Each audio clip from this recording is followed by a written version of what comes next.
So we got Rob from McDojo Life here. Rob, how you doing today? Doing great. Well, man, I appreciate you having me on. Well, like fucking, you've got like one of the best or not MMA pages, but martial arts pages, in my opinion. That I mean, like obviously you have 297,000 people on your page.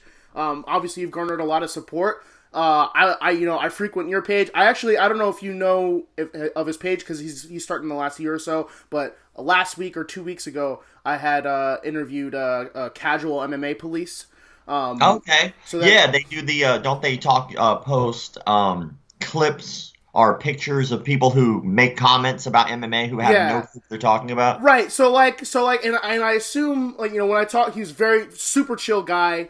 He's in law enforcement, so it's kind of funny itself that he's actually started this on himself, and his name is Rob as well. So it's cool. Fucking Robs are killing it right now. There you go. But It's a good yeah, it's a good name. But yeah, no. He had said the same similar things. So when he started out his page, it wasn't with the intention of it going this crazy out of control. He started it as a kind of like a hobby. But where did you start this page, McDojo Life? Oh, I gotcha. Well, I think I might be coming up on 7 or 8 years now. I have a hard time keeping track because it's just something I do every day. Right. But I started it around my birthday, which is April 12th, which is right around the corner, because I got in a conversation after a class. Because I've been doing martial arts for 22 years of my life. And I got asked to replace someone to help teach a class. Sorry, I'm still drinking my coffee, so forgive me. I'll warm up here. That's okay. Take your time. One of the coaches was sick, and he was like, "Yo, dude, can you cover for me?" So I went up and I taught a jiu-jitsu class one day at the studio I train. And then after that, we all stood around. It was noon class, so a lot of the guys who train at noon didn't have much else to do. So we shot the crap. We started talking about different things, and the subject of McDojos came up. And then after that, everybody left. Well, during that conversation, there happened to be a guy there who it was his very first class, and he had never heard of the phrase. He never heard of the term McDojo. And so I kind of explained it to him and what I thought my version of a McDojo was, which is still pretty much what my version of a McDojo is now. Little things here and there change as I learn more, but he wanted to know, why doesn't anybody do anything about it? And I was like, well, there is no regulating body to the martial arts. It does not exist. There's nobody who actually governs all martial arts. It's very rare that anybody even governs a particular style. It's kind of like a good old boy network. And so I decided the next day, because I couldn't stop thinking about it, well, I don't want to be a governing body, but maybe at least somebody could start calling this crap out and calling it what it is. There are so many people who are doing it and making a lot of money off of people by conning them because they simply don't know anything about the martial arts. And the average person truly doesn't. I was Even now. going to say, most people don't know anything about martial arts. I mean, I'm not an expert myself. You have way more of an expertise than I do. I've done the highest I've ever been for Taekwondo. I've done a bunch of different martial arts, but I've never seen them to completion. But I am a huge fan of martial arts and martial arts sports. Obviously, I have a fucking show dedicated to it. But you have one of the reasons why I wanted to bring you on to begin with is because you have this. Not only do you have a hilarious page and you have this awesome personality as a internet personality on Instagram and YouTube and all these other mediums, but you also carry, like you just said, you were coaching jiu-jitsu classes, you know what I mean? You have an expertise behind you for each of these, what you would consider, I guess, non-McDojo martial arts or good, real good martial arts themselves. Yeah, and to me, most of the time, it's not the martial art itself that's the problem. It's usually the practitioner who's taking advantage of his position of power. I've seen coaches do it who I personally think are legitimate. I've seen a lot of coaches do it.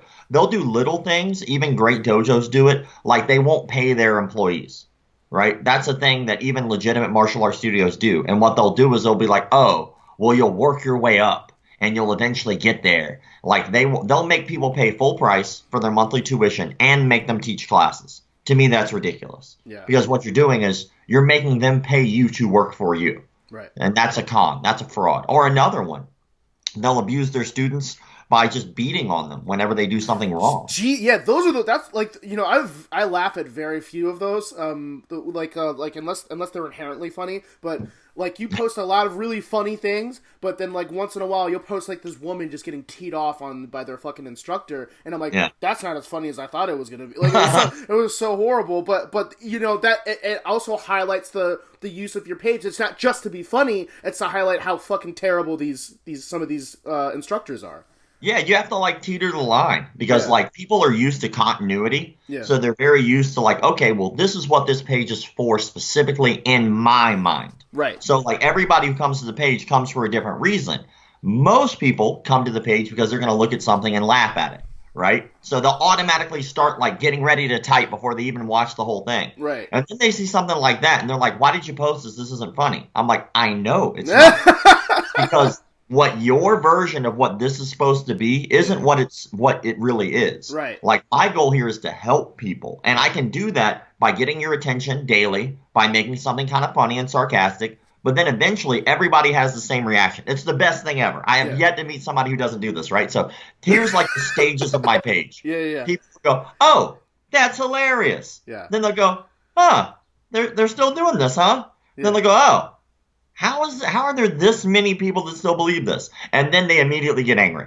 They'll go from like, this is the funniest thing in the world to, I can't believe there's just that much of that to now this pisses me off. And I want people to have that experience because the goal is to eventually start to show people like, look, this is very common. This isn't like every once in a while things. There are hundreds of thousands of people around the world, believe it or not, that truly believe that you can knock someone out with your mind.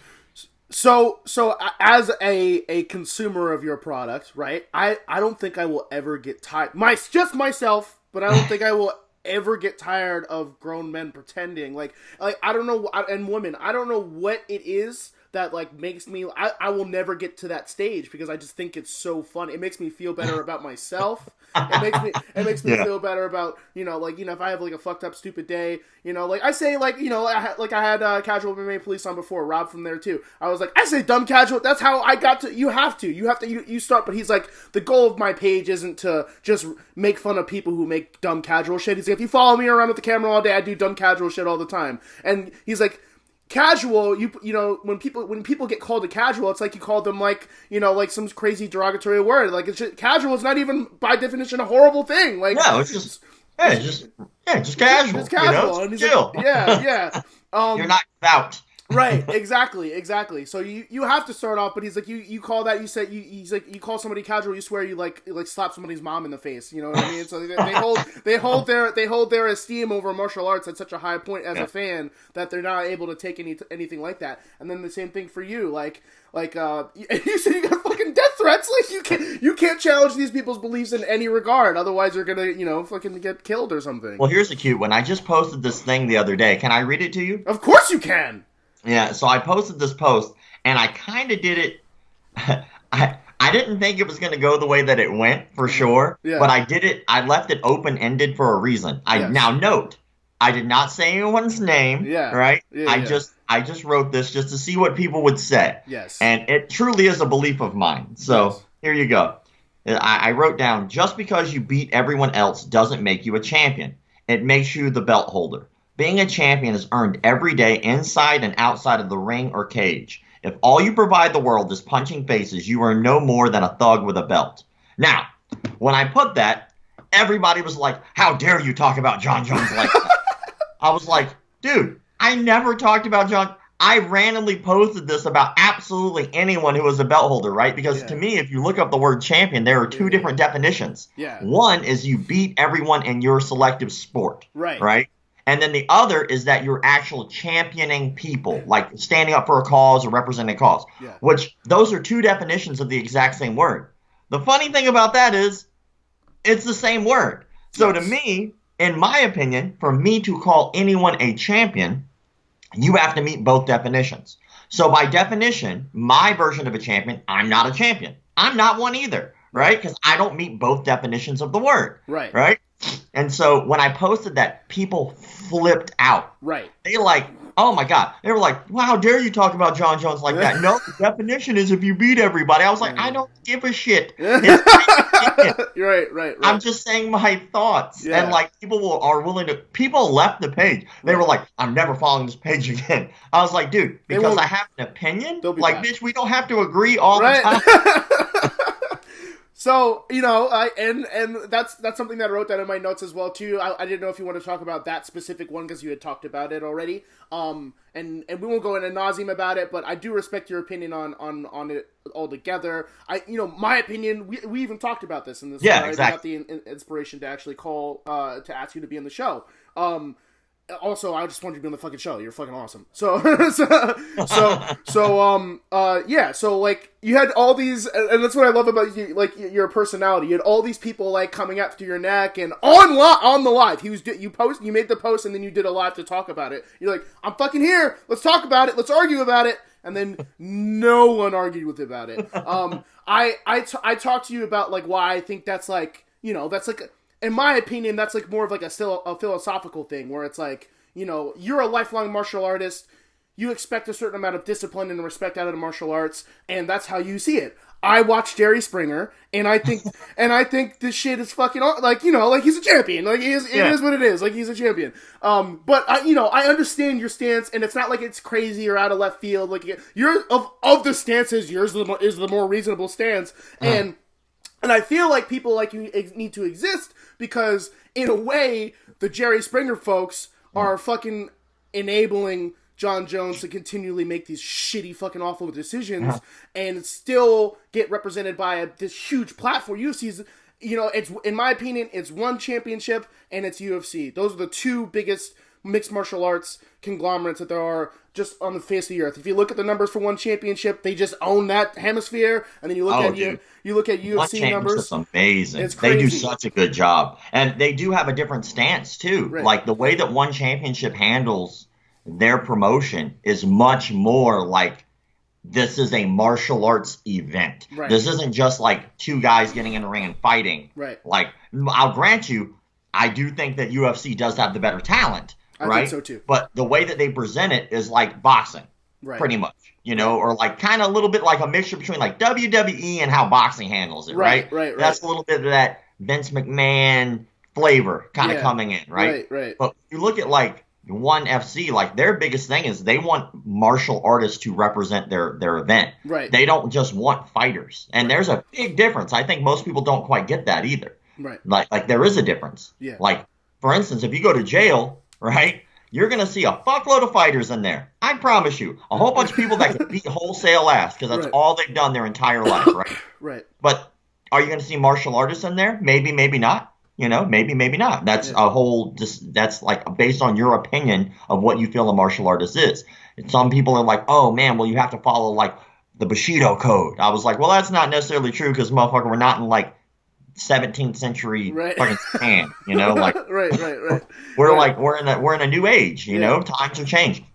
And the way that martial arts are perceived now, it starts now from not like 80s action movies or 70s kung fu movies like it was before. Right. Once the 90s hit, it was like full steam ahead with MMA. And I know the goal was to uplift jiu-jitsu, and it truly has uplifted jiu-jitsu in a major way. Yeah. But what it really did was it was like a snowball effect to put us in like a martial arts renaissance, which is what I feel we're in right now.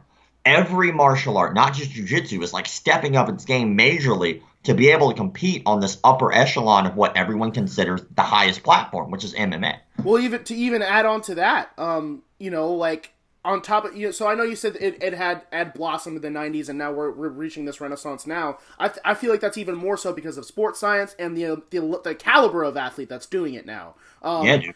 If you look at fucking NFL players from like the 70s, and then you look at NFL players today, it's like, Jesus Christ, is this even the same sport? Like, what the fuck? Like, and for a while, they just didn't let black people play. So it's like, how good could they have possibly have been? You know what I mean? Without having a whole part of the the country just not playing. So now it's like, how good would that be, though? If you took all the black players from now and dropped them into like a game against all the white dudes in like the 1960s. Right. It's oh my like, God. We're gonna beat these guys down, but they're like 7'2", 400 pounds. Fucking Joe Namath wouldn't even be a second string, third string quarterback in today's NFL. All right. I know I'm sorry to do that to fucking Broadway Joe, but we all know it's the truth. Okay. I will never forget this. Like, especially being like in our generation. I don't know how old you are, but you look like you're relatively in my 34. 34. Oh, okay. You look fucking way younger than that.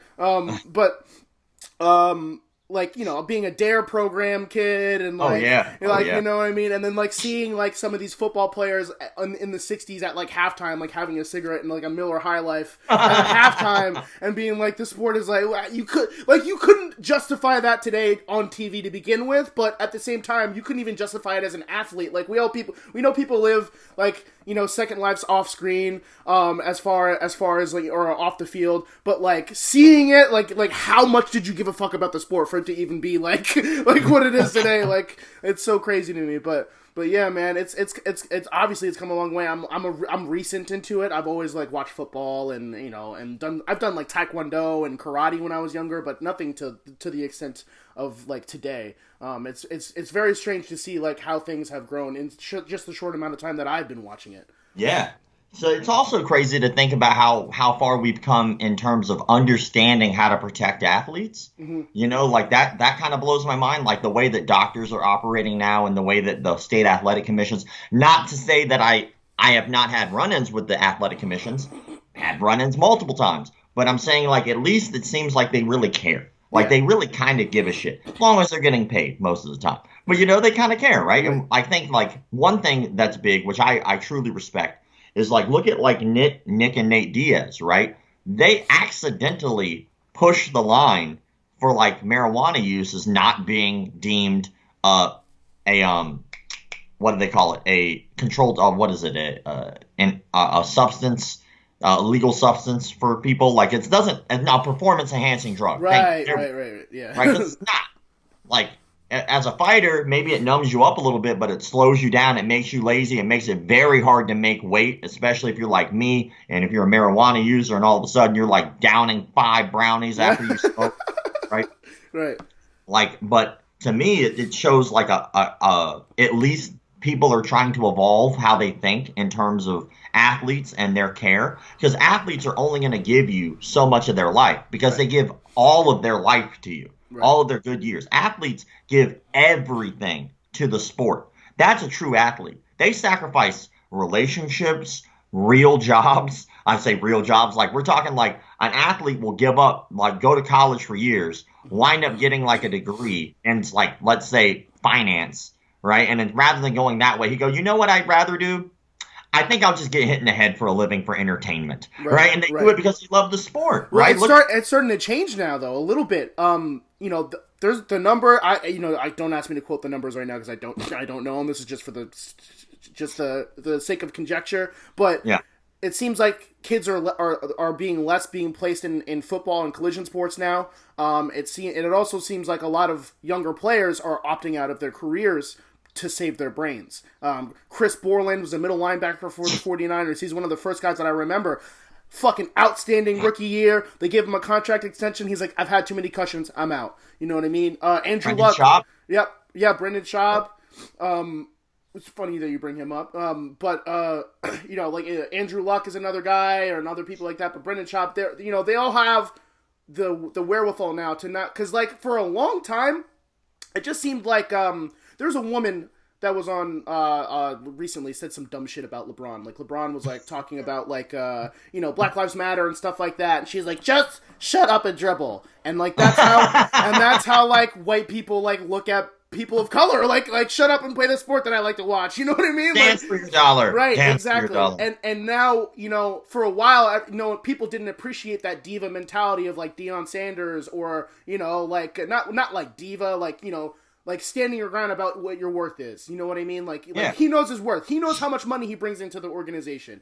Guys like, I can't think of like a boxing analogy, but there have been plenty of people. Even like Michael Michael Jordan back in the day, he knew his worth. Right. He understood his value and he made good business decisions. Right. If you would have looked at Michael Jordan back in the day and you were like, shut up and just dribble, right? You wouldn't have had truly one of the greatest athletes of all time. Because he's not just one of the greatest athletes of all time simply because he was good at basketball. Right. He paved the way for other guys to understand you can actually be successful after your career is over. Your life does not have to be over. Right. You know, like, hey, look, I got a deal with Nike. How about you guys go do that? Right. How about you guys go find a sponsor? People are like, that's a good idea. And then he was like, look, I was able to start converting my career to another sport. Not saying he's the only guy to do that. No. Bo Jackson did 5 different sports, some shit like that. Right. But the same thing, he was like, even though I'm not a great baseball player, I do it because I love it. What's stopping you from doing that? Right. Shit, I stopped chasing being a pro fighter because of concussion.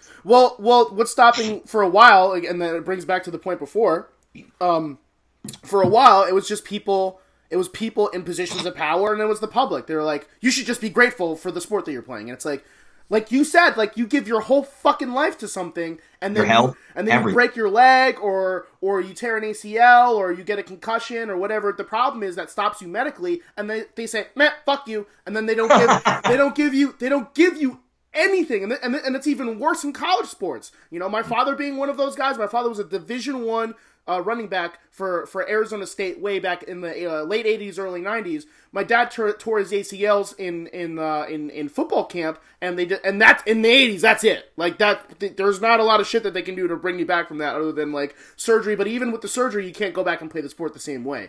With today's science, it might have been a little bit different. You know, you can get certain replacements for ACLs or knees or anything like that, and you can recover a little bit better. But then that was a death sentence, and then they just got rid of your scholarship. You're no longer playing football. You're just gone. That's it. You're washed up. You know, I have a theory. You know, it's I think great people build platforms, and I think there's a lot of people with great intentions who build pyramids. Right. So, look at The Rock. The Rock built a platform. Right. So, he has a strong, solid base that doesn't narrow as he gets taller, right? He's an honest person. He works hard. You know, you can tell that he has a great work ethic. He tries to give to people, all that shit. So he's building a platform, right? So the bigger he gets, the bigger his platform gets, right? A lot of athletes don't understand that, so they build pyramids. So they have a strong base, right? This is what they started their career on. You're good at this, but what are you going to do with it? And so rather than branching off and going, okay, well, I'm going to give a little back to this person, or I'm going to try to diversify and understand this business. What happens is that skill, as they get older, decreases. And so their platform that they had once built is now becoming a pyramid. Well, everybody knows the higher up you get, the farther the fall. Well, it's much harder to fall off a solid platform than it is to fall off a pyramid. So you see all these people who are great athletes, right? And cool, they're riding that wave. Drug charge, hit and run, cocaine. And what's happening is they're chipping away at their platform until all they're left with is a pyramid. Uh-huh. So all they're standing on is this little tip top and going, okay, well, I'm still good at this game. And then when that goes away, it's a long way down. Right? So I think it's sad to see so many athletes building pyramids and not platforms, man. It's funny that you bring up those 3 charges as those charges that John Jones has. I'm not saying that you're calling him out again. Plenty of people get busted for cocaine and hit and runs. Yeah. And Viagra. So, all right. So, hold on. I have written down a couple things. Dude, don't get me wrong. Just to add to this, right? Go ahead. I just want to make sure people don't think I'm shitting on John Jones. I'm shitting on John Jones's behavior. Yeah. If you followed me with a camera, you'd see way fucking worse in my life, I promise you. All right? I've done some fucked up shit in my life. But you know what? You know what? I get it. If that ever came back to haunt me, I'd own that shit, and I'd be like, yo, that's what I did. This is who I am. I fucked up. We move on with life, right? This is who we are now. This is who you are then. Doubling down is always the best way to go, because when you try to, backpedal your bullshit, it always makes you look bad. It makes it look so terrible. In terms of John Jones, you cannot take away from the fact that John Jones is one of the greatest pound-for-pound fighters of our lifetime. Yeah. In my opinion, I put him up in the top 10 always in the world ever. I'm not, in my opinion, I'm not just talking about boxing, kickboxing, Muay Thai, any of that shit. I'm talking about fighter, period, right? I put him up there in the echelons. My top number 1 is Miyamoto Musashi, who was alive fucking when? Hundreds and hundreds of years ago, Right? The dude used to go from town to town murdering people because he was like, I'm the best swordsman. I challenge anybody who thinks that I'm wrong. And then he would kill them and they would move on with life, right? Right? So, like, to me, and he was like a dirty hobo, but that's a long story. But, like, to me, he's like my number one top martial artist, right? He almost did everything by himself. But then I put the guy from hundreds and hundreds and hundreds of years ago, who's the best swordsman that ever lived. Yeah. I put John Jones in that top 10 with him, right? Like, influence, all that stuff. But as a human being, get the fuck out of here, dude. Like, dude, wait a minute, hold on, wait a minute. Up. And why we are upset about John Jones isn't all the good shit, which is a problem as well with the media. It pisses me off. John Jones, I'm sure, positive, especially with his family, like all of his family, NFL players, his brothers and stuff. Like both of his brothers are, he says they're tougher than him, which is scarier because they're not fighting. They're not fighting right now. But Arthur Jones, 300-pound nose tackle. Chandler Jones, he's like a perennial like Pro Bowl guy who's on the Patriots, Super Bowl winner. I think both of them have Super Bowl wins. They're top of the line defensive players. And so I'm sure that they all give back. Right? The problem is the media doesn't like to show that. Right. That'll be the little snippet at the bottom of the article, right?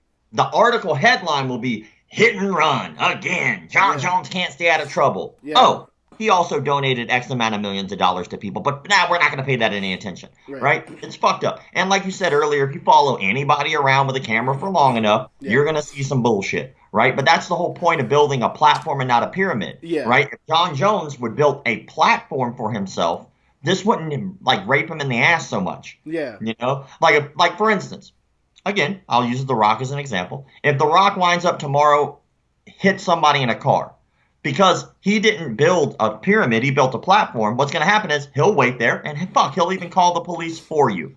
He'll be like, hey, man, I'm just letting you know, I got into an accident, whatever. It won't make the news. They'll be like, oh, my God, is The Rock okay?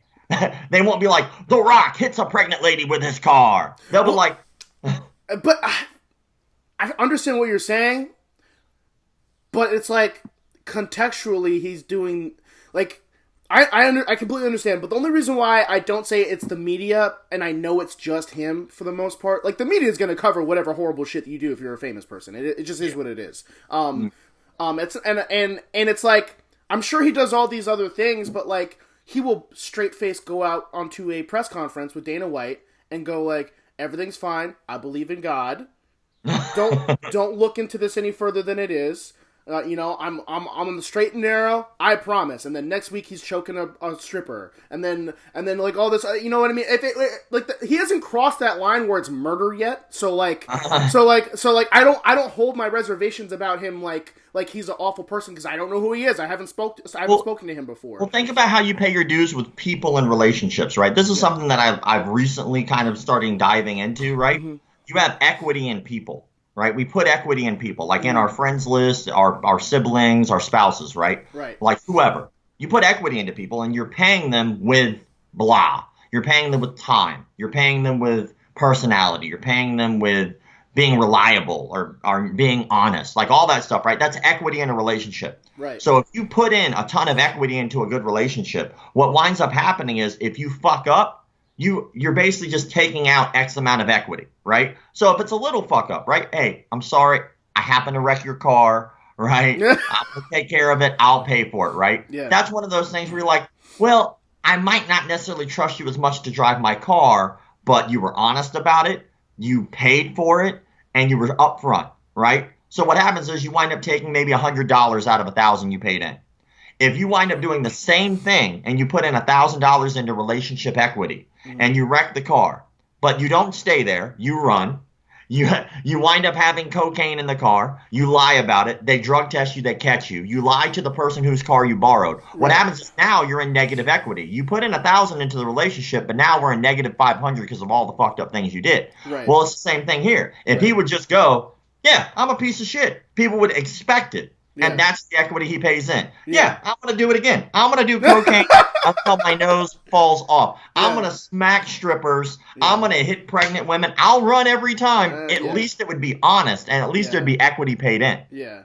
Yeah, people feel like they're being conned in some way, and they kind of are, because in a way, like you said, like we pay with our attention. Well, and this business in particular, the attention turns into literal money, right? So, like, if you pay for a pay-per-view, or if you tune into ESPN Plus, or if you buy a fight kit, which fucking no one does, I haven't seen a fight kit, but if you do, you know, all that attention, all of that praise under this banner, and I understand why, you know, John Jones doesn't say anything cross about the UFC or Dana White or anything, and not only because they go to bat for him or they kind of remain silent during all this shit, but they also allow him to make millions of dollars. You know, even as sponsors at home. I still can't believe he's still got... the only reason why he's got sponsors is because he literally is the greatest fighter in the world. Yeah. That's the only thing that I can think of. That's the pyramid he's built. That's the top he's standing on is his skill. That's an enormous amount of pressure, and it goes even further into to what you said before about pyramids and platforms, right? So you have, you know, he might have the most pressure on him in the entire nation, and maybe that's why he does all this fucked up shit. Who knows?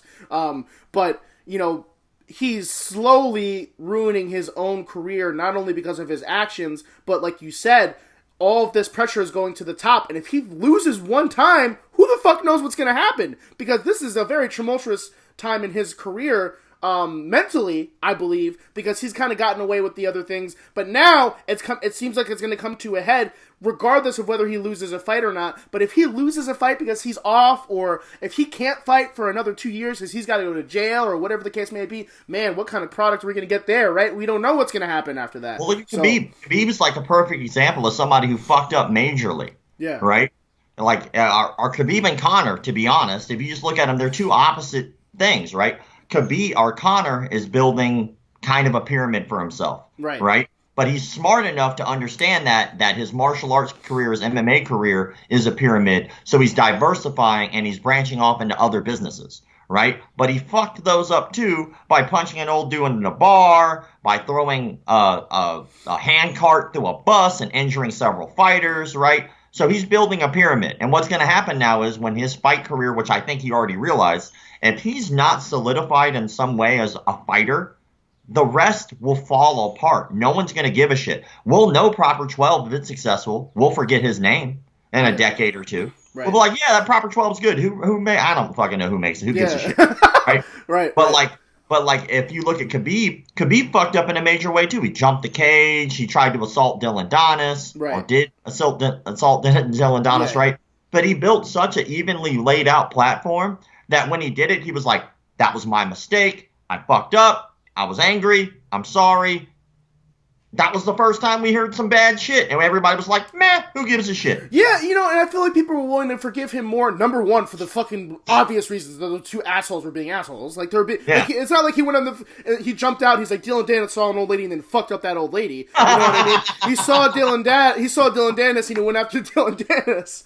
You know what I mean? Like, that would have been gold. That would have been better. Even better if the old lady fucked up. Yes. Bam! Yeah. Khabib's down! Yeah.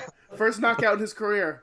But, you know, like, you know, it was a little bit more justifiable, whereas, like, it seems like Conor's issues and John Jones's issues seem to be mostly victim. Like, usually includes a victim. If it's not themselves, it's someone else that is usually, you know, somebody who's not in the world of fighting, or not usually, you know, Conor terrorizes people in and out of the sport. But it seems like John Jones's things have usually spilled out into the public where people who are not a part of that world, a part of his world or anybody's world, and they kind of get dragged into that bullshit. Whereas Khabib, it's like, it's not too much of a, you know, like, you talked about the man's father and brother, and, you know, you brought up his family, religion. Yeah. That's another big thing. Like, people fucking sleep on that side of the hemisphere, and then, like, you know, they say some wild shit behind the keyboard here, but I promise you, if you were in some of these fucking places that have been through the hardships they have, you wouldn't even utter a word about someone's religion. Like, you shouldn't. You shouldn't anyway, unless it's Scientology. Fuck those guys. But I'm just kidding. I love Tom Cruise. Don't ruin my life. Don't sue. Don't sue. We love you. Yes.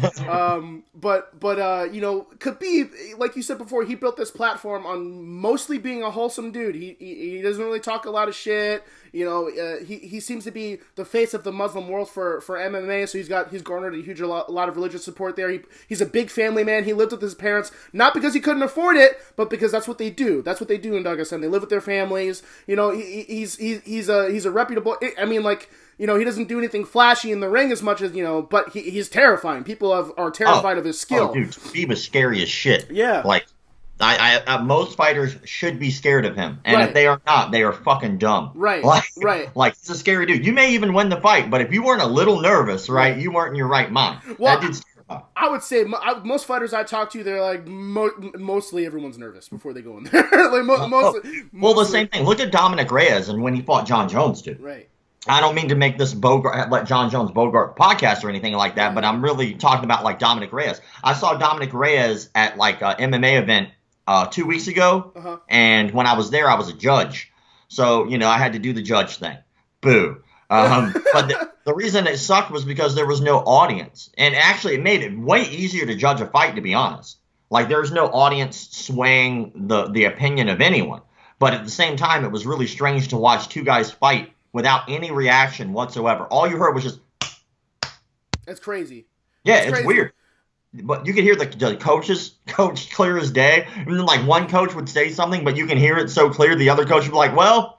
he's going to try to do that now, so right. just right. Well, it's even it's weirder that you bring that up because that's basically what the Contender series is on ESPN. It's I would say the Contender series has a little bit easier because you can literally bring like 5 or 6 people with you at a time. I've talked to a lot of Contender series guys, and they say it's one of the more jarring things in their career so far. They're used to, at a regional level, they're used to fighting in front of a few thousand people, or most of them are state champion wrestlers, and they're used to these big arenas. So they said, Austin Tweedy in particular, he said that was the most jarring thing and that could fuck up your focus. And a lot of this game is mental. So them doing that walk out there to no music, to no fans screaming, maybe 5 or 6 voices like "I love you," you know what I mean, or something like that.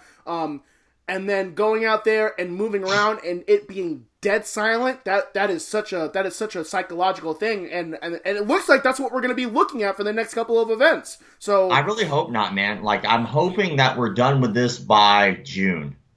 I'd love for this to be all back to normal and somewhat normalcy by June. Yeah. Just because, like, I do feel bad, man. So, like, you look at something as simple as Dana White's Instagram page. Lets you know just how bad this could really be. Like, if you look at his Instagram page, and previously his Instagram page would be like mostly just kind of stuff about the UFC.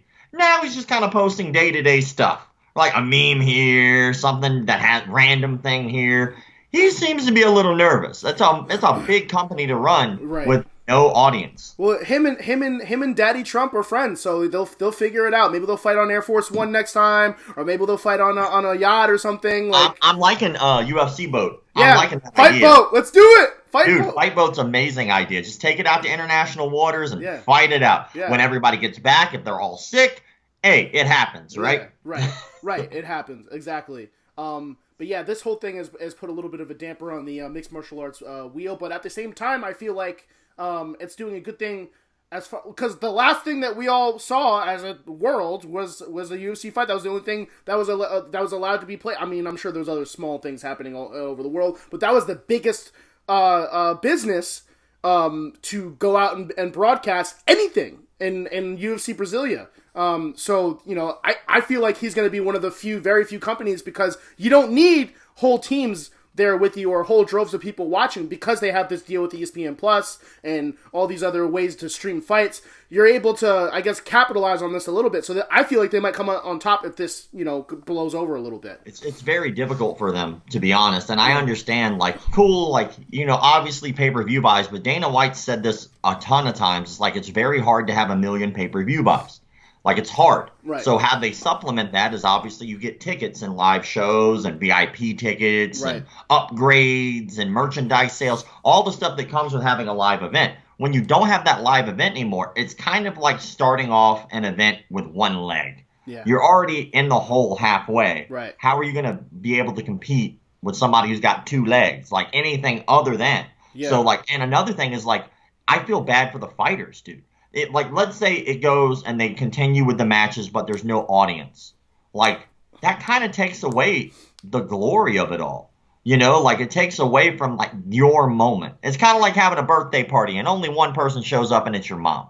You're like, oh, it's my birthday. Hey, Mom. Hey, okay. Mom. Yeah. It just takes away from it. And I feel bad for the guys. Imagine. And now I just read this thing. I hope it's not true, where apparently because Russia has shut down its borders, while the corona thing is going on, I guess Khabib can't leave. Yeah, he went back home, right? And they were thinking. I've heard some rumors. Mr. Chael Sonnen says that this could be done in Chechnya. Maybe it's done in Russia. So The rumor I read this morning was Ariel Helwani had been sent a message. I don't know if it's true. Had been sent a message that they're offering Gaethje the fight. That would be interesting. But why not Ferguson? Is he not willing to go to Russia? No, I mean Ferguson's still here in the United States, so I guess they just do not plan on hosting it in Russia, or they legally cannot. It all depends. Like, it's obviously when UFC started, you can tell when things were legal and when they were not, because when shit was going down a little illegal, they used to just go over to Brazil and go do the shit over there, right? It's like, back in the day, there was only a few states that even allowed it to be legal. Right. Like it was a big deal. Like he really had to fight for that to be able to make it a real sport. It wasn't even until a few years ago where they allowed it in New York City itself. And bare knuckle right now is doing the same thing where they're trying to make strides, and that's making way for Lethaway. Now Lethaway is starting to make strides. So but still, I mean, that doesn't mean that you have to still legally conform to whatever that state, city, area, province says you have to do. Right. So over there, he might not even be able to host it because of how the lockdowns are or what their rules are, which might be one of the reasons that he might not be able to host it over there. And I imagine it's got to be pretty bad because they shut the borders down. Right. Khabib, if you're watching this, talk to your fucking boy, all right? Talk to Putin. I know you're fucking boys, okay? Figure it out, all right? We want to I want to see this fight! It's definitely a cursed fight, for sure. Okay, so back to your page. Enough of this awesome bullshittery that we're doing right now, okay? Back to your awesome page. So, actually, I vaguely knew about Aikido up until that point. So, what can you explain to me what Aikido is, as somebody who understands martial arts? Aikido was founded... Go ahead, I'm sorry. Oh, no, it's all good. Aikido was founded by a guy named O-sensei. That's what everybody calls him. Okay. And he's to be honest, if you look at any of the Grandmaster or Masters photos that are up on every martial arts studio's wall, they all look very stoic or angry, right? They always have that arms crossed, staring hard into the, they have that 1,000-yard stare in every photo. Right. O-sensei's photo is not like that. He's old as shit. He's got the old Pai Mei beard, and he's kind of like the Fonz of the martial arts industry. He's he's super happy that he's getting his photo taken. Yeah. And from what I heard, apparently O-sensei was like that. He wrote The Art of Peace, which is not The Art of War, but The Art of Peace, which is about being chill. Just chill the fuck out, right? That's his whole thing. And so if you look at Aikido is a lot of handling transfer of energy. So somebody pushes you, you kind of just pull them, or somebody you push, or if they pull you, you push them, that kind of thing. Real chill, flowy kind of shit. Another big thing about Aikido though is they do a lot of wrist locks, a lot. But they also do a lot of what they would consider sword defense. So somebody has a weapon and they're striking down at you. So if you look at Aikido, you see a lot of guys with a knife hand, and they'll be chopping down at somebody to kind of simulate a weapon coming at you, and they're deflecting and moving the weapon and making wrist locks. The problem with that is what you find with a lot of cult leaders is that they start off, I think, with some of the best of intentions. And then slowly but surely, the following kind of feeds the ego, or the person feels like they have to be better than they were before. If you look at old black and white videos of O-sensei, at the end of his lifespan, at the end of before he died, he was doing no-touch shit. He was just waving his fingers, and people were flying all over the place, or he barely touched them, because they want to appease the master, right? Instead of just standing there and going, that's not working. In jiu-jitsu, yeah. In jiu-jitsu, for real, if some shit don't work, it just doesn't work. Yeah. In jiu-jitsu, for instance, the tap. Tapping is a huge part of jiu-jitsu, right? So I get you in a rear naked choke, and I'm demonstrating a technique. I'll usually say, hey, man, do me a favor and just tap me whenever you feel it coming on, okay? And I'll start squeezing and get tapped. If I do not get tapped, they fall asleep. Either way, the proof is in the pudding. Right. You're either acknowledging, I can't breathe, please stop, or you pass out and I go, whoops, and we wake you back up. Right? Oopsies, so Aikido is not like that, though. There is no tap. So what happens is whenever, or there is, but it's just kind of a strange thing where a lot of Aikido dudes will hold on to a wrist lock, and the uki, the person who's getting wrist locked, will tap themselves a billion times, but the guy won't let go. It's well, dude, that's one, if that really does hurt, that's the dick move to not let him go. Yeah. Or two, that guy's just hamming it up for you. Right. Right? And so that's a problem. That takes away the reality of the situation. Right. It makes it a little less like a martial and a little bit more like an art. You know? I think some of it, it is something that's old, and not everything with it. I fucking anytime I hear somebody talk about Aikido, about like it being like like, oh, I can use it, like you wouldn't touch me and blah blah blah blah blah and shit like that, and it's like it's like a very specific type of person that does that shit. I don't know what it is. I don't know, but they talk similarly. They haven't met that other person ever, but it seems like they kind of get indoctrinated in that process. They feel like they're untouchable, and you kind of see it with other martial arts. You know what I mean? You go to somebody who's in the top echelon of boxing, they don't believe they can get taken down, or or if you talk to somebody in the I guess the throes of jiu-jitsu, and maybe their ego is like they can't ever let their students exceed where they are, so maybe they submit them all the time, or maybe they don't treat them to the best of their ability. You see ego in all of these martial arts, but in Aikido in particular, I feel like it's the most dangerous if you feel like no one can beat me up, and everyone can. Anyone with any menial knowledge of any martial art can throw you around, and it seems like these people go into this with this idea, well, I've seen Steven Seagal, so like fucking he can do it. So like, you know what I mean? Like, Steven Seagal is also fucking huge. Yeah. Like, forget how big Steven Seagal is, because we always see him on camera and he's batshit crazy. Right. But like, he's a big dude. He's big, can't sleep on all of that. Yeah. Right. You can sleep on a lot of it. I feel like I can fuck up Steven Seagal. I'll say it. Like I'll say it out loud. I'll say it out loud. Whatever. I'll fuck up Steven Seagal. But. All jokes aside, like, this is something you had done on previous. I don't remember the extreme, but you do several of them. But there's one that you did in particular. I kind of wrote them off as stupid, and I still kind of do. Some of them do. And I'm not saying that it makes me better. Like, I'm stupid in a lot of regards myself. But there you go. but I still kind of read it off as a stupidity. I wrote them off, and you defended them a little bit. I don't know if you defended them in the way that you gave me a little bit of perspective, but you said people like Gwyneth Paltrow are people that believe it, or somebody in that regard. But I know like that Ed Norton believes in Aikido as like this ultimate. Well, art. like Gwyneth Paltrow did this thing, and we're working on this for our documentary. We hope we can get a hold of the guy, but she runs this thing called Goop, and like that's her like company, and basically like they kind of like dive into like more spiritualistic, holistic stuff, right? It's a hippie company, right? They do LSD, they drink fucking mushroom tea, they hang out, and they have the experience, and then they write about it, right? But also they do this thing where they like have this guy who's like an energy healer, and so like they did this at our climate change summit.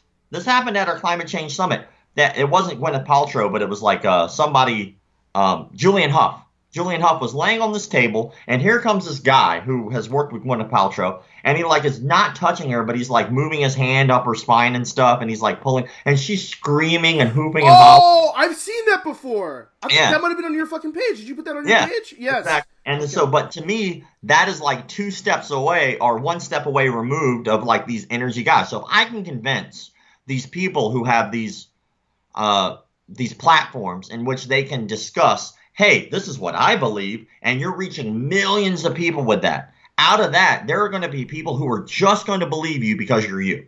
They're not going to do any research. They're not going to find out for themselves. They're just going to be indoctrinated. Well, if I can make people believe that horseshit, then what I can do is I can make people believe that you can use that energy to defend yourself. And so that's where it's scary for me, is because these people have these big platforms. Julian Huff, Gwyneth Paltrow, they have together probably at least 1 billion followers, right? But with that means that they're kind of a cult leader in a way.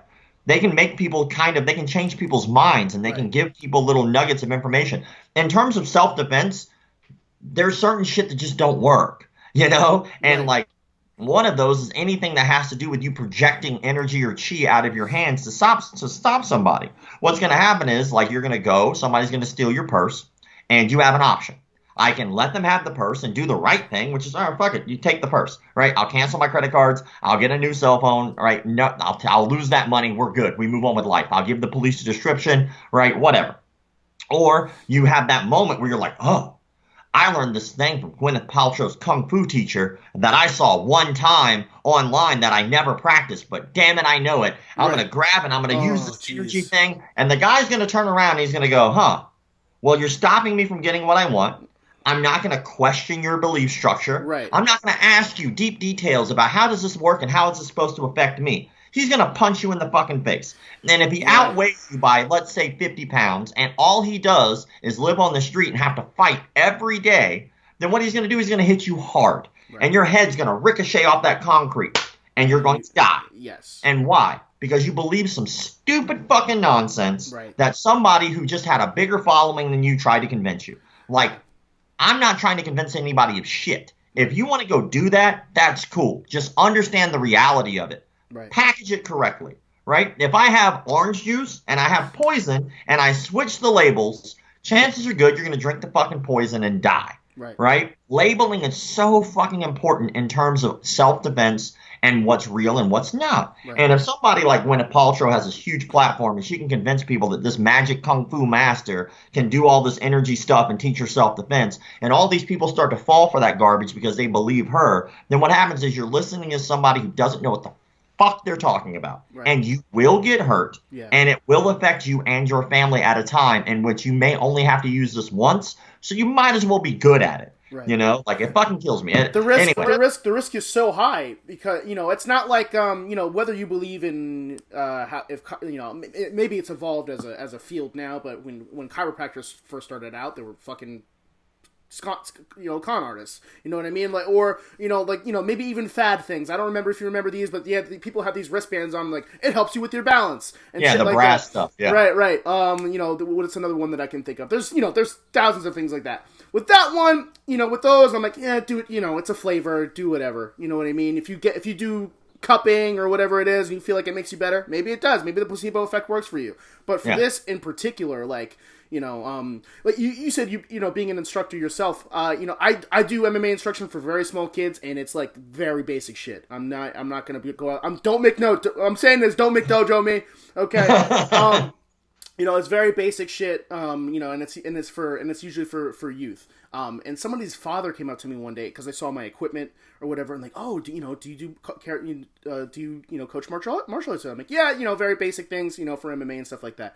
And he's one of these fucking no touch guys, right? So I didn't know that until talking to him.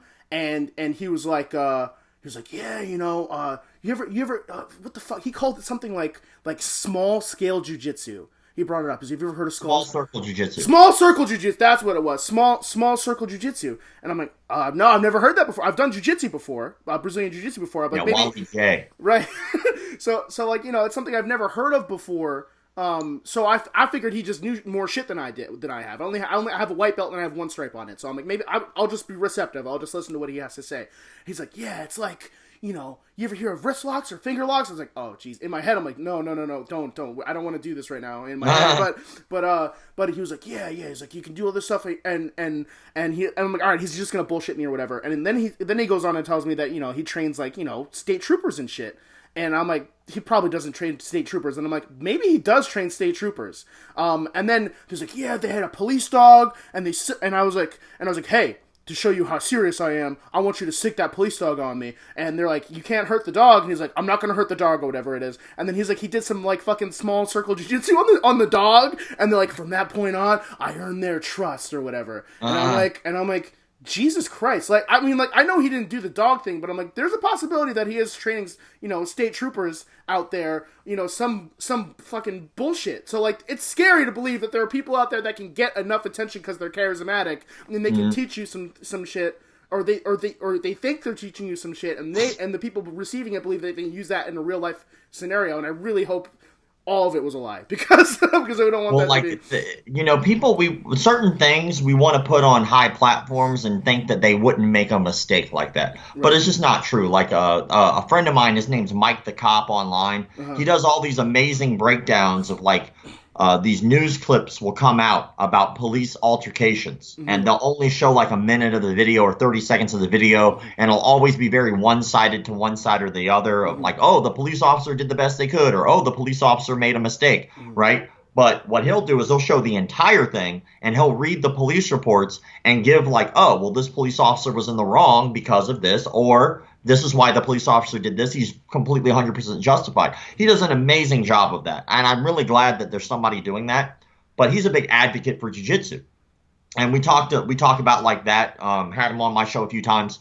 and we talked extensively about how law enforcement truly works in terms of self-defense, hand-to-hand combat, and moving on forward with how they proceed. Sometimes those departments are so short financially that they just reach out to absolutely anyone that they can find to come in and teach whatever they can teach to help the law enforcement. And sometimes it works out, sometimes it doesn't. But there are definitely con men who have swindled their way into like these local police departments who are teaching at their academies, police academies, hand-to-hand combat when they have no clue what they're doing. Yeah. And it's sad. But if you really want a good example of that, have you ever seen the movie Men Who Stare at Goats? Yes, that is a fucking great movie. I don't remember all of it. Story. Is it really? Story. Oh no, they did the death touch and the "you'll die one day" thing. Yes. Oh that's a man. True story that really happened. And so people look at that and they're like, "That's hilarious." Yeah, it's funny until you realize that yes, our military was really trying to be taught that shit. They like hopped this dude up on LSD.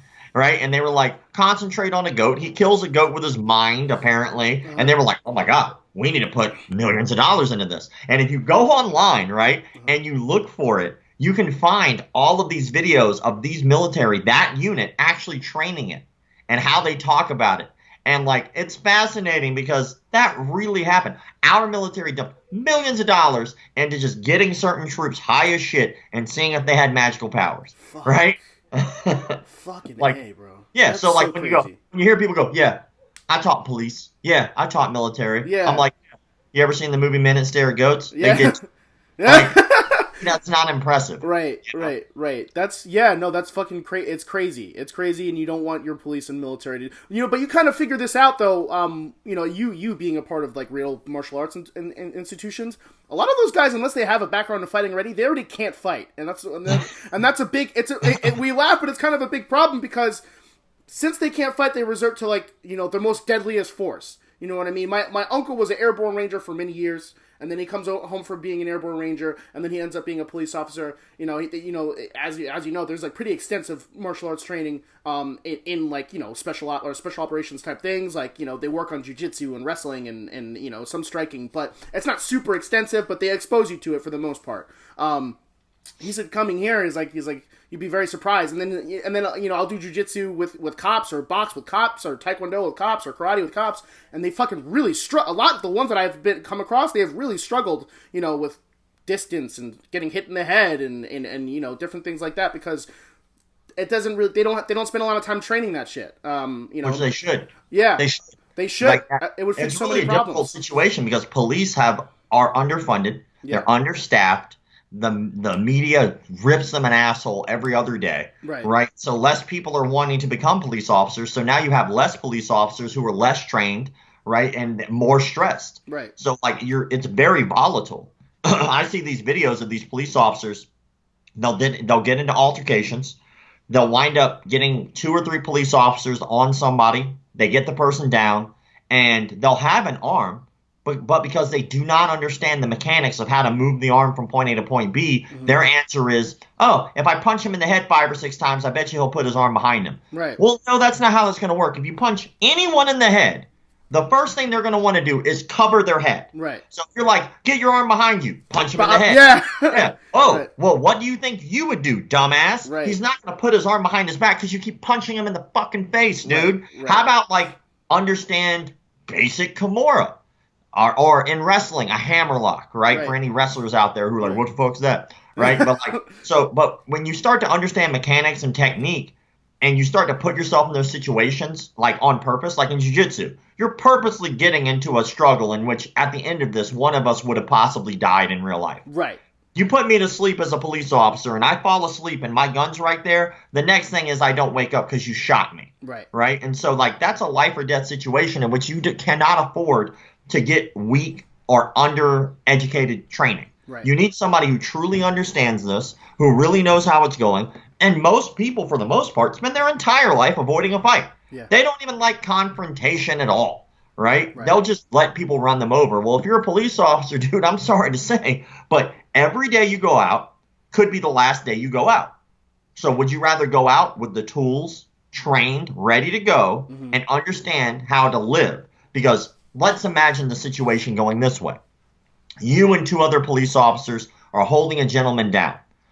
you might justifiably, most likely need to do so. You're holding him down. He's reaching for your gun. You hit him in the head a couple times. He's not complying because you're not giving him the right things, the right tools in which he needs to hear to comply. Mm-hmm. You punch him in the head. I'm not putting my arm behind my back. If I put my arm behind my back and you start wrenching it up and start hurting my shoulder, I'm pulling my arm away.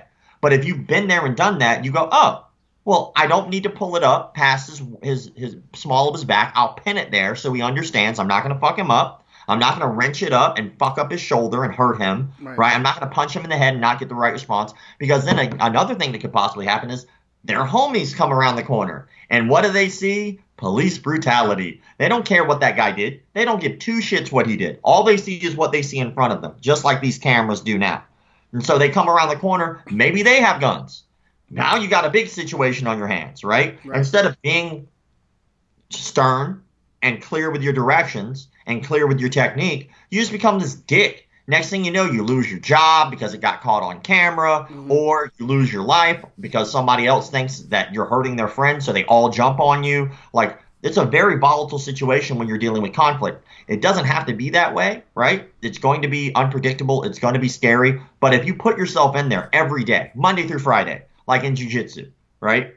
People are trying to choke you all the time. Right. To you, it's just going to be like, oh, well, back to work again. Right. And then you're going to do it, and it's not going to be as terrifying because you're used to the stimulus. You know? For people who don't grapple, it's like, like for the first time I ever grappled myself, there's one of the hardest things for me to overcome wasn't just like the technique or my conditioning or my strength or anything like that. It was like not panicking, because your body kind of, when someone's that close to you and they're like, moving your body in the way that you don't want them to move your body, and there's really not much you can do about it, or maybe there is something you can do about it, and you're fighting, your heart rate starts going, you start not going for your breathing, and if you're not someone who's trained in grappling, you panic and you make potentially not life-threatening situations now, because both of you are panicking now. If you think the cop is panicking, the person at the bottom is panicking. So who knows what the fuck's going to happen in that scenario? Versus, I'm calm. Maybe there's a little bit of panic because of the nature of your job anyway, but you understand how to handle it better. You understand, how you should be breathing, and you understand that, okay, well, this person I'm on top of doesn't know what they're doing,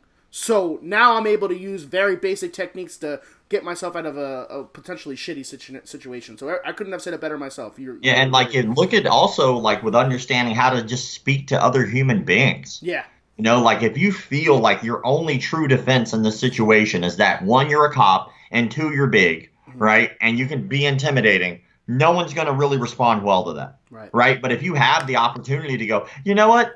I might be big, and I might be a cop and all that shit, but really the real thing you should be worried about is the fact that I could kill you with my hands. Right.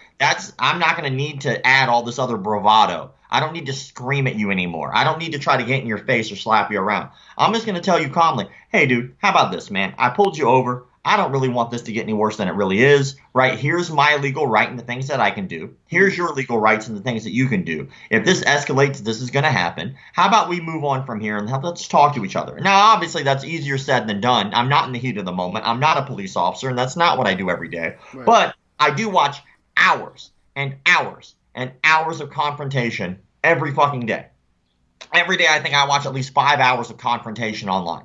Right? And what I've noticed is, in the shit that I've seen, the person who's calm, relaxed, and collected, either one, is always the one that wins, or two, they're the one who defuses the situation to the point where it doesn't need to escalate because they're just chill. Like, if somebody walks into my house with a bat that I don't know, I'm going to be like, yo, what the fuck? And they're like, hey, guys, here's a free bat. Obviously, I'm going to defend myself even if that was what their point was, right? Right. Bow, bow, bow, bow, bow. He's fucking dead, right? Because he came in all wrong. Yeah. If the guy knocked on my door and he was dressed nicely and he was 10 feet away from my door with a bat, not in his hand, and he was like, hey, I'm just going around door to door and handing out free bats. Would you like one? Yeah. I'd be like, I kind of do want a free bat. Right? It's how you handle the situation. That's so important. Right. Yeah. Yeah, no, I fucking, that's, good job, Rob.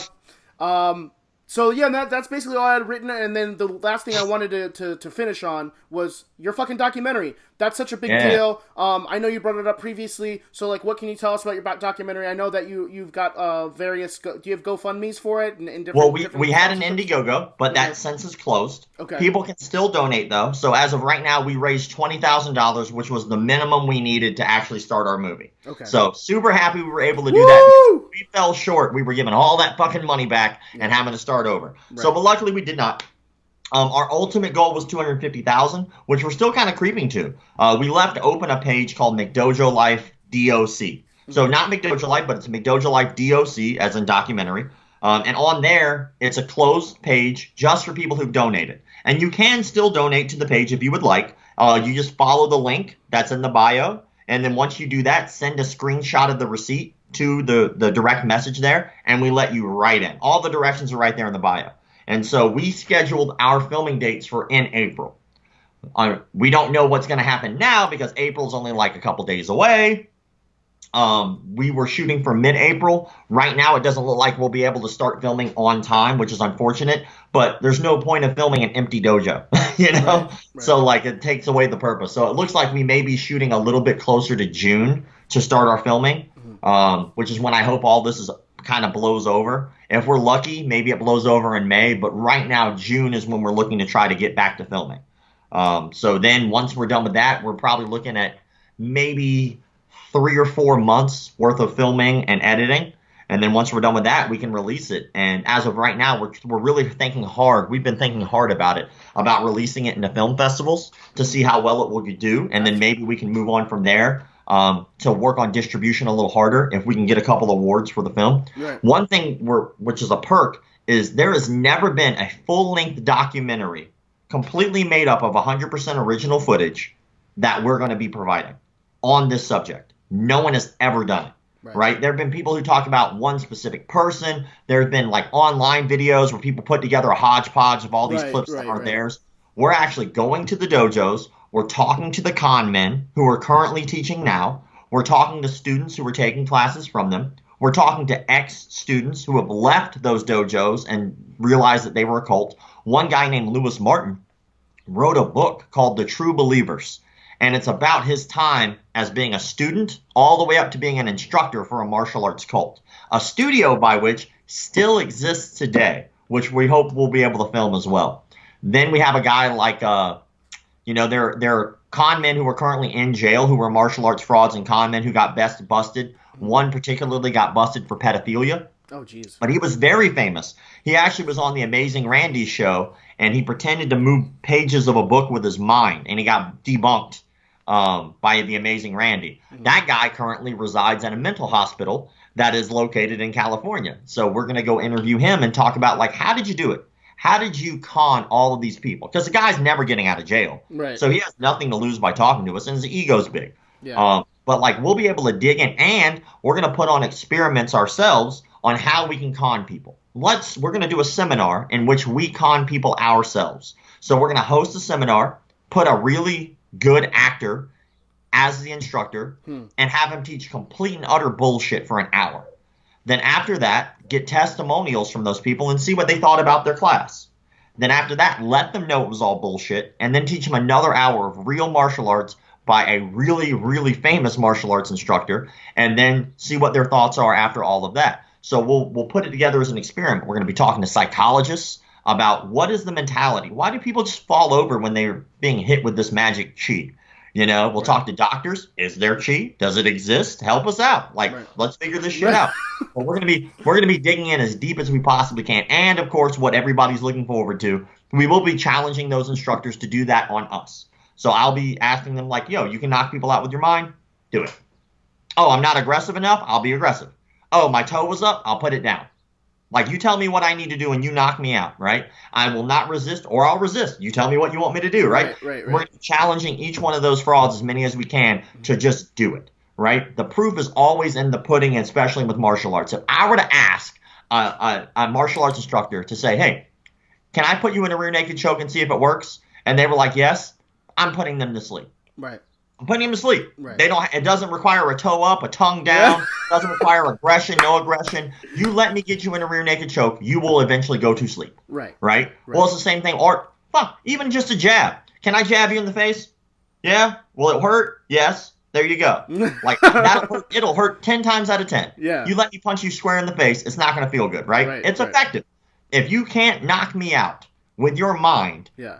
or put that pressure point on me without me resisting, Right. and knock me out, then it's bullshit. It's that simple. It's Yeah. a fraud, a con, a lie. You're a better man than me, because there would be such a temptation for me to be like, just like pretend like I get knocked unconscious. Just like, it worked. Oh God. Yeah, but then I thought about that as well. I have, trust me. It's funny. But I thought like how that would show on camera. Oh, yeah, People were like, "Oh, was he really pretending, or did it really happen?" Yeah. And then I have to deal with that bullshit. No, if it doesn't work, it doesn't work. Yeah, no, it's great. It's great. That's fun. I don't think you're gonna have a problem. If you have any second thoughts about going to a festival, I don't know. I'm not a fucking film guy or whatever, but I do appreciate some good movies. But it just seems like, of all the documentaries that go to, like a film festival, like this would be one of the ones that would, in my opinion, would do such a great job with mass appeal, because not only is it talking about a subject that most people don't know about to begin with anyway, as far as martial arts goes, or just even past martial arts, just no-touch guys and con artists and stuff like that. There's such an element of criminality there that people would gravitate towards just knowing, like the things that, talking to those people, like there's elements of cult behavior there, and there's elements of, like all this other shit in life that exists in life, but it's been like compartmentalized into like these very small studios that are like getting away with shit, because like we talked about before, there's no regulation for the most part, other than like if you want to compete at a high level, there is some regulation there, but even that regulation's a little loose for certain things. But there's no governing body coming down saying, "Hey, you can't do what you're doing because we care about martial arts so much." You know what I mean? Yeah. It's you can basically, as long as you get a business loan and have an idea of what you want to do, you can go out and enact whatever crazy shit you want. Literally start Steve's all-you-can-eat Chinese food buffet and karate emporium tomorrow, and be the master of your own style. And just be like, yeah, I'm a 30th degree black belt of Steve's Kung Fu and Chinese Food Emporium, and I'm going to just go ahead and teach you guys how to kill with your hands. Like, what martial arts experience do you have? Enough? I'm like, okay. Well, like, who taught you? The masters from the mountains. Do they have names? Well, of course they don't, because they're deities, and they float in giant spaceships. And as long as you can convince people of that, right? And they're willing to follow you, it's not that hard. I mean, shit. Look at Scientology. We talked about Scientology, right? Look at Scientology. Look at what the crazy shit that they fucking believe, right? They believe that about fucking us dying and going to like a new fucking planet after we die. They like, and not only that, they believed that this guy who was like alive back like not that long ago, who wrote science fiction books. Was like, yeah, he knows what he's talking about. Like, dude, this man wrote fiction his entire life. Well, your page highlights that the most. It's like, it just seems like really desperate people, or people looking for something that like need, not desperate in the way that they need something financially, but some people, it's like a fucking conundrum with all human beings. Like, they all struggle with spirituality in some way, whether it be lack of spirituality or believe too much in spirituality, or whatever the case may be. Instead of fucking somebody converting to the Nation of Islam, they'll convert to fucking Kenny's Kung Fu chicken emporium, Chinese emporium, whatever it is, something like that, because that fills that need, because they came across it at some time in their life, or they were conned. It's not that hard to con people, man. We're conned every day. Like, we're conned by like companies to buy their product, even though their product costs 10 times as much. This other product just doesn't have that name, so we don't buy the cheaper one because we want to be cool. Right? like there are people who buy Air Force Ones, right? Or like Jordans as soon as they come out and never wear the shoe. Never. Well, because there's a whole economy within the shoes. That you can actually benefit from right now. If there's like limited, I love sneakers myself, but I don't have enough money to even fucking. It's like stocks in a lot of ways. They go out and like Kanye West will be like, "There's only 1,000 of these shoes," and there are only 1,000 of these shoes, and that garners enough attention. And then these fucking sneakerheads wait in line for 6 days, and then they get the sneaker, and now that sneaker that was sold for $300 is worth $2,000 or $3,000. So I understand the appeal behind it. And if they sold it, right, if they had a purpose behind that, that's cool. But look at how many people who are chasing that same dream, who do not have the money, who cannot afford it, who wind up going out, and they'll be broke as fuck. Right. Their car's breaking down, yet somehow on that same car they have brand new rims. Yeah. It's like, bitch, your car doesn't run. Put the money into the engine. Buy a new car. Right. But like, you've been brainwashed to believe that having the rims on this piece of shit car is like a status symbol. Yeah. Now, you've been conned. You've been duped, man. Right. Like, look at, or like same thing with shoes, right? You know, buy these shoes that they can't afford. If you can't afford that and that's your hobby, that's fine. You do what you want to do with your money, right? But because of the way that's been hyped up, these people will buy the things that they cannot afford, and they'll put themselves into debt. Like, imagine if the brainwashing went the other way, and like somebody was able to convince you that saving money and putting that away was cool. That's what the cool kids do. Right. You know, then people would do that more. Yeah. They're not. No. You know, they're like, you know what? I'd rather be in debt with some nice pair of shoes than not, and than be successful and have money. Like, you've been conned, dude. Yeah. You drank the Kool-Aid. You drank the fucking Kool-Aid. Yeah. Like, here's an example. Do you think Nike gives a fuck about you? No. Nike doesn't care who you are. They don't give a shit. I'm sure they had. Don't buy it. I'm sure until they had rules put in place, they had fucking Chinese slave labor. Not anymore, but they had Chinese slave labor for all the shit that they made. I know that's something Michael Jordan had faced with his Jordan brand about fucking people, you know, working for like less than livable wages, like way less than livable wages in foreign countries. You know, there's lots of places that fucking benefited from that type of shit to begin with. But yeah, they generally don't care about. I don't know if you. I don't watch the Oscars or anything like that. But Ricky Gervais was recently on there. I love Ricky so Gervais. Good. Yes, so good. And he like ripped them all apart. He's like, if fucking ISIS made their own streaming service, your agent would be like, when can I put them in there? Like you know what I mean? Like, these companies don't give a fuck, and then they'll all sit there and be virtuous and appear virtuous, but they'll fucking not pay writers and actors what they should be paid and all this other crazy shit. The best quote ever. Yes. Yes. Take your award, thank your God, and fuck off. Yes. Yes. So good. I can't believe they still give him platforms to just say whatever. Like, you know what I mean? Like I guess they know it'll draw some sort, like he's able to get some eyes and attention onto their shit that extra more, but it's like he seems like he's damaging the credibility of these organizations more than he's actually helping them. I love the fact that there's at least people out there right now. Like, even with, like, Ricky Gervais obviously is towards the tail end of his career. He's established. Yeah. People know his name. He could do absolutely anything. Right. The stuff that he puts out is pure gold. Yeah. Like Jarrett on Netflix was amazing. Oh man, what a show! So good, so good. Office, he paved the way for The Office, right? The United States Office. Now he made the British one, but he paved the way for the American one, which is one of the greatest shows ever. Right. Like, he's done all these great things. And so, podcasting too. He had the Ricky Gervais podcast for a while. That's awesome. It's one of the early ones. That's how I kind of got into podcasting, was watching him. It was like they did the podcast first, and then eventually HBO picked it up and did, like, they just animated it because it was so crazy. Which is awesome. But yeah, he's like one of the pioneers with podcasting.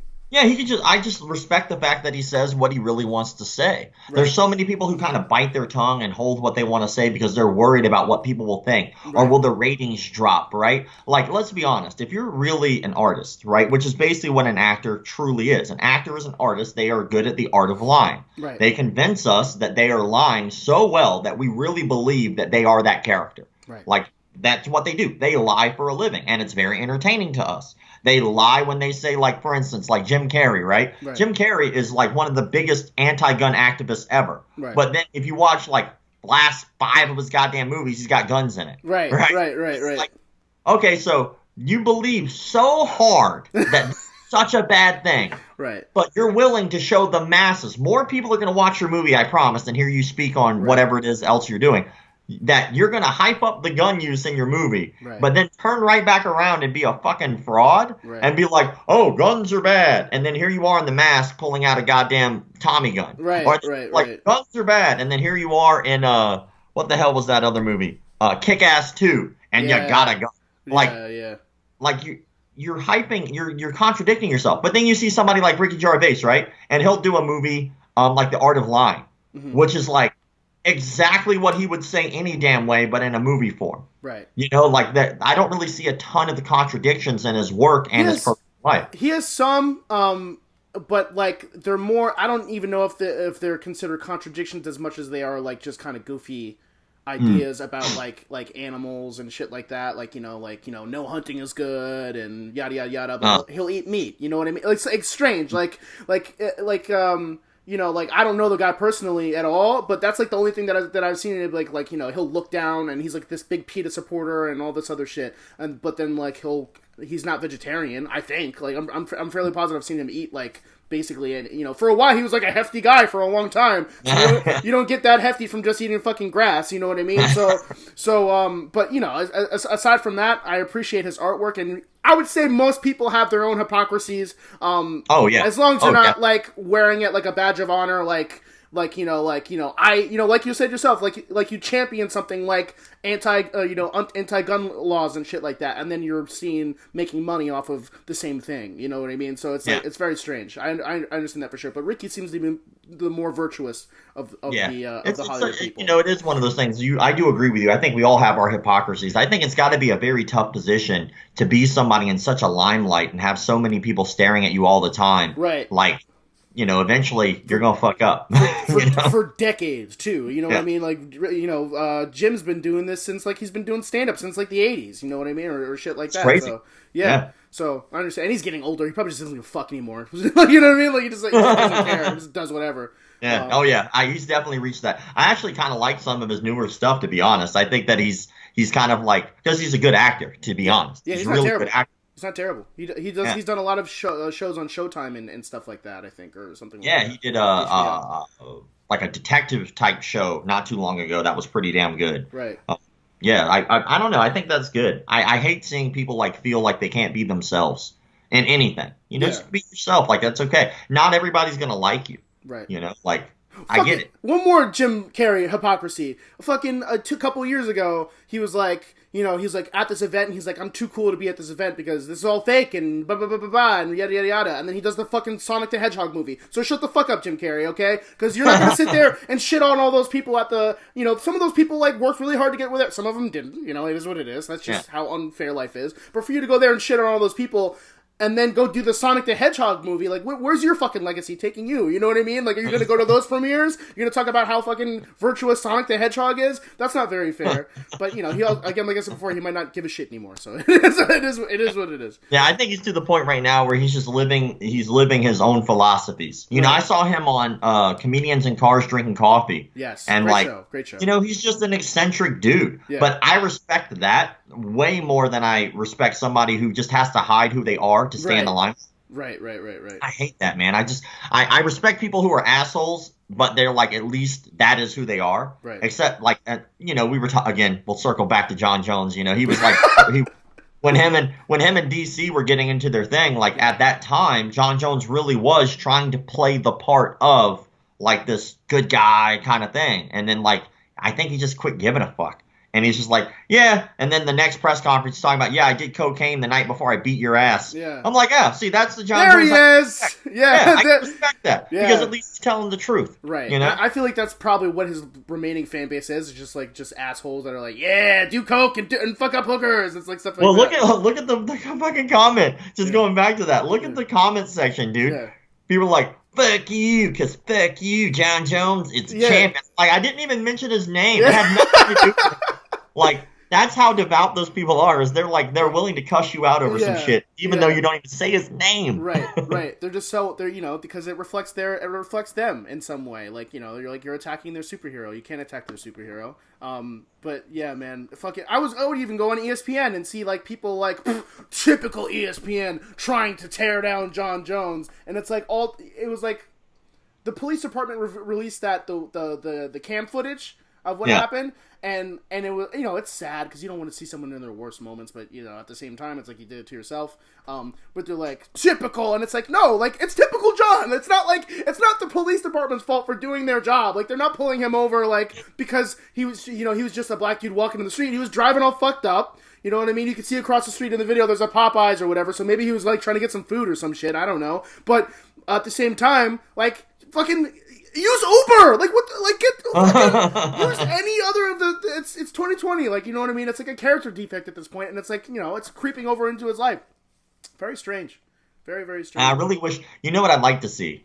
And I wish nothing but the best because I still want him to be that hero we all want him to be. Yeah. Like I think what most people want is I think most people want John Jones to have DC's personality and still be John Jones, Right. right? And the fact, or I think a lot of people wanted DC to win those fights, but he just couldn't. John Jones is a better fighter. That's all there is to it. Right. And no matter how many times they replay that, let's say at 9 out of 10 times, John Jones wins that fight. Right. You know, maybe DC eventually gets a lucky overhand right or something and knocks him out, but 9 times out of 10, John Jones wins that fight. He is, again, one of the greatest fighters that has ever lived. The problem is that when we look back across that, he's going to have this legacy tainted with all this other bullshit, right? I really hope that he pulls a Muhammad Ali or he pulls a Mike Tyson.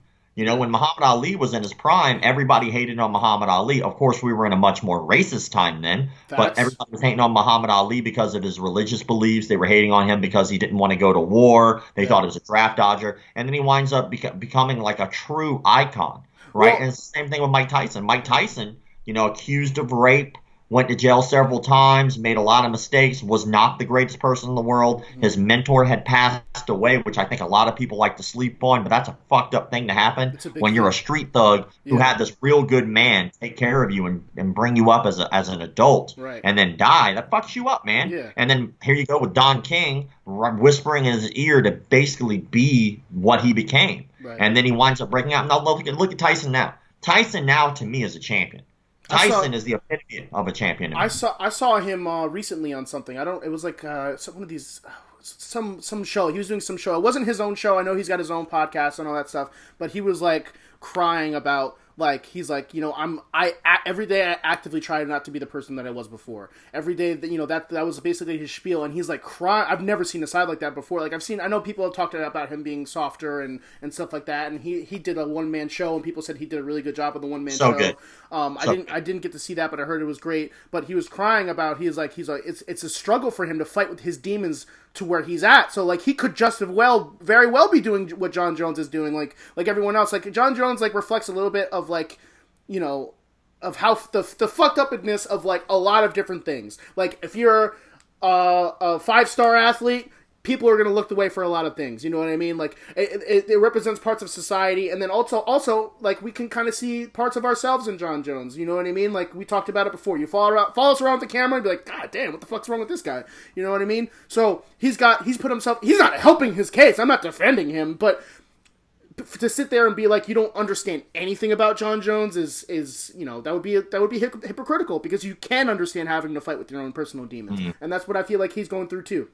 Yeah, he's just going through life, man. We're all people. We all make mistakes, you know, and so, like, there'll be things about John Jones that I will never understand because I've never been there. I've never been one of the youngest UFC champions of the world. Never, right? I've never had to deal with all that press. I've never had to deal with all that, right? But I do have to deal with day-to-day life, and I have been in situations where I had the option to drink and drive and chose not to. Right. I've had the opposite happen to me too. I had the opposite where I've drunk, I have had drinks, and I've driven as well when I probably should not have had. The only difference is he got caught, I didn't, right?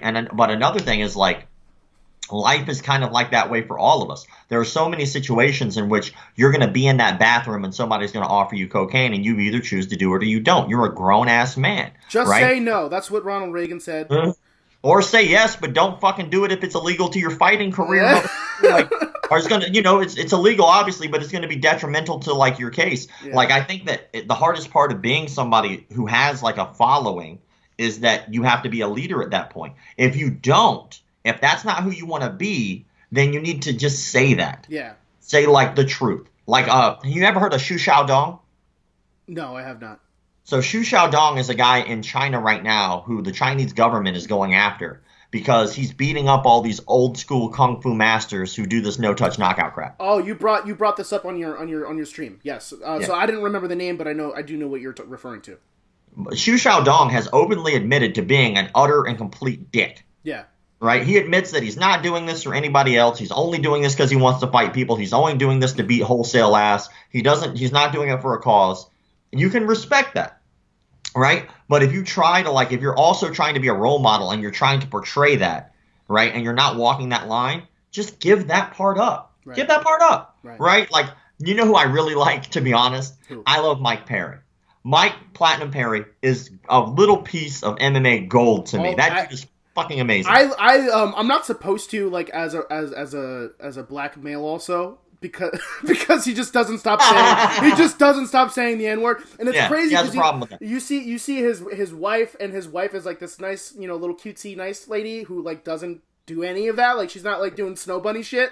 Like, she's doing, she's just prescribing to be regular stuff. But, like, it's very strange how most black people in that realm of fighting who have higher standards or a higher standing than him just won't address it. The only person that I have seen it, and I fucking commend her for it, because she's got, she's not only is she a great fighter, but she has some good principles behind her, is Angela Hill. Angela Hill's like, hey, awesome. Let's fucking do something about this, because it's not okay. I actually had her on my show a long time ago. Oh, but shit. We did it through Instagram, and the connection was messed up. Yeah. So I couldn't post it. But we had such a good conversation. She's like an awesome human being. Yeah. But like the reason I like him is because he's not trying to be anyone's role model. No, he knows that what he's doing is simply just him being him, and he doesn't give a shit. Right. But at least he doubles down. He's like, this is who I am. Yeah. That's it. Like it or don't. Yeah, he's not trying to be anybody's role model. He's not trying to be funny either, and I know he's not trying to be racist or anything like that, but I can understand how,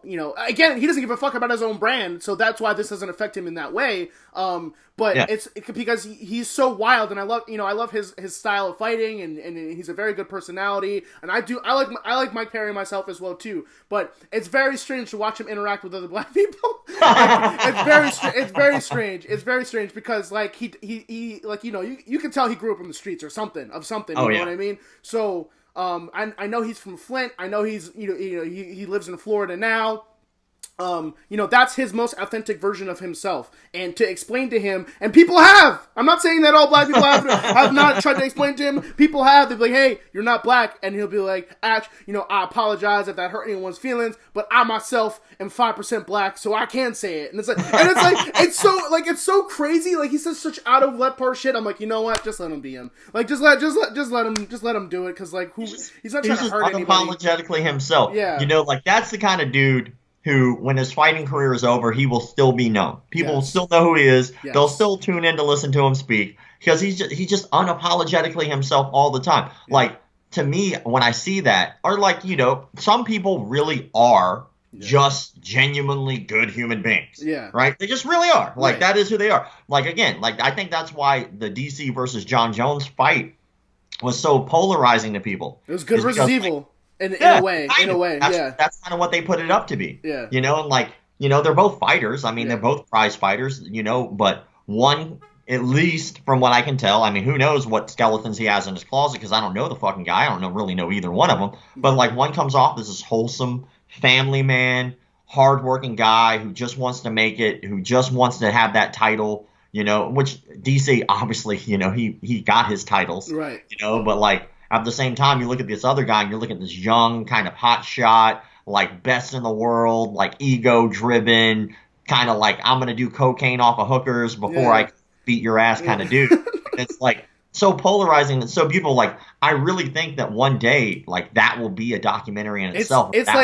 It's like the two Americas, you know what I mean? You have the American dream on one side, you work hard, you become part of a team sport, you love your family, you get the nuclear thing set up, and then the other one is like fast cars, cocaine, whores. Like, and we saw that both, like, like they both have, just like fast cars, cocaine, whores won. Like, it's just what it is. We got to see like life happen. Life is in a movie, dude. Yeah. Life is in a movie. Sometimes cocaine wins. Yeah, it does. Cocaine's a hell of a drug. Shout out to Rick James. But no, like, I love DC. I love DC way more than I love John Jones. I love the Jerry Springer bullshit of John Jones. I do hope he does get his life together, because not just because of the simple fact that it's not right what he's doing. I mean, I can't sit here and tell somebody what's right or wrong, you know what I mean? But it's such a destructive way of life. I can only see it ending poorly. So, I can only see, we've seen this story so many times with so many different people. Their lives get ended short. They end someone else's life short. You know what I mean? They put themselves in a real bad situation that's irreversible. And I don't wish that on anybody. And it's hard to show that type of light to somebody like him, John Jones, because he is at the pinnacle. He is at the top of the sport. Even if he lost tomorrow and he retired tomorrow, he'd still be considered the best in the entire world ever for mixed martial arts because of what he's able to accomplish in people's prime. He beat Lyoto Machida. He beat fucking TRT Vitor Belfort. You know what I mean? Like, he beat all these different versions of people in their regards who in their regards are Hall of Fame guys. And he beat them in the infancy of his career. And now he's pretty much cleared out the 205 division, so much so that there's only like 2 or 3 floating names out there that we can even think of that'll even be remotely good. We're talking about him moving up and all these other stuff. And we hope, that part of his legacy is not tarnished. He's already tarnished his personal legacy. We hope that he comes to a point like Mike Tyson came in his career where he can put that all that shit behind him and he can work on, healthier habits for himself. Well, that's what I'd love to see. Yeah. I'd love to see, like, 10 years from now, like, him getting towards the end of his career. He's already done all the cocaine there is to do. He went to rehab, got out of rehab, got back on the stuff, got out of rehab again. Right. And now he's a born-again Christian, or I don't give a shit, like, what religion it is. But, like, he goes down the normal path of, I'm going to be self-destructive. But, like, again, like, Mike Tyson was very fortunate.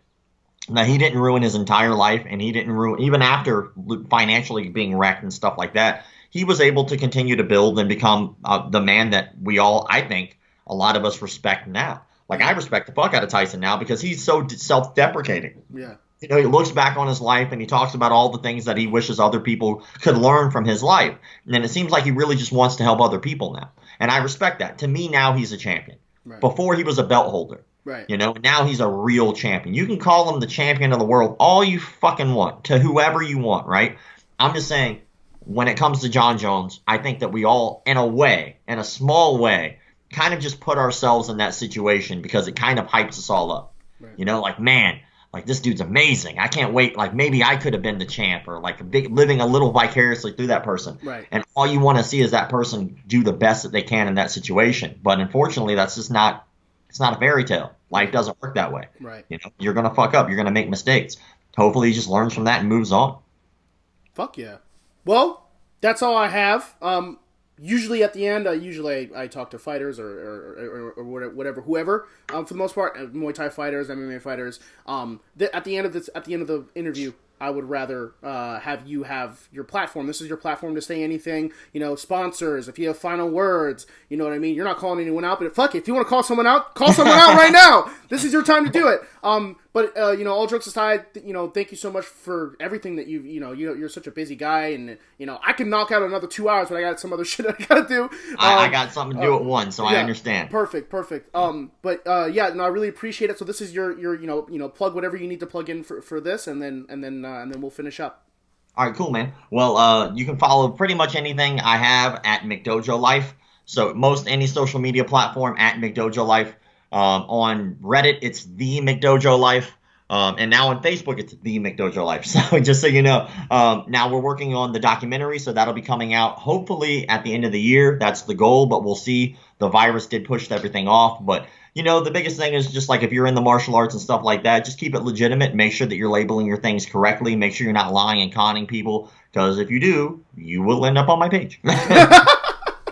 Fucking awesome, bro. Man, on top of you being an expert in your different fields and wanting to make what I think will be considered like art, like you're making art, documenting life is art, and you're taking that in artistry like that. You're taking your time to you move your hobby to like what seems like to be like this whole movement of people. You have like 297,000 people following you, a lot of fighters following you. You're respected in a lot of different communities. I just want to say, in talking with you, super genuine guy, very very very cool, very your personality is great. You can talk about just about anything, which we did for the last hour and a half.